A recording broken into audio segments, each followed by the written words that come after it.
Starting in January 2020, you did have a proverbial gun held to your head in a way because you contracted COVID and went through and are still going through some pretty serious health complications because of long COVID.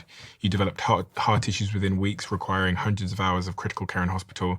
You told me before we started recording that you've had heart surgery twice. Yeah. In 2021, at 66 years old, at one point you thought you might not survive because your heart had been at 190 beats per minute for 30 hours.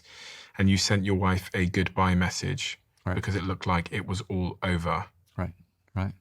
I am wondering what that brush with death did to your perception of life, your perspective, and how that all ties into your beliefs about the nature of reality. It certainly let me see how tied I am to my body and the fear that I experienced, right? It's one thing for me to sit here as a nice academic and talk about how you're the transcendent reality. It's another thing to have your heart fail and to know that this is probably the end and to face the raw emotions. So I had deep raw, and then I had to have another surgery.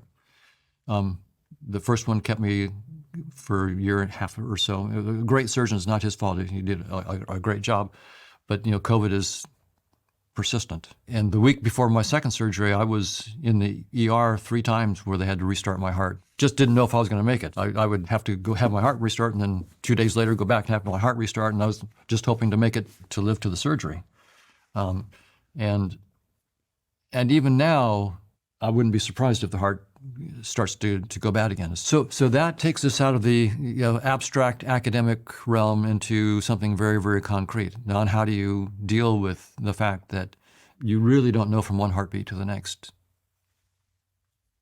It keeps you from just talking abstractly about this stuff and being real about it. It's, what do I really feel about it? And when I look inside and see there's real fear, then I know, okay, this stuff about you're the infinite and everybody else is the infinite is still fairly just an abstract concept for you, Don. You haven't really gone deep enough.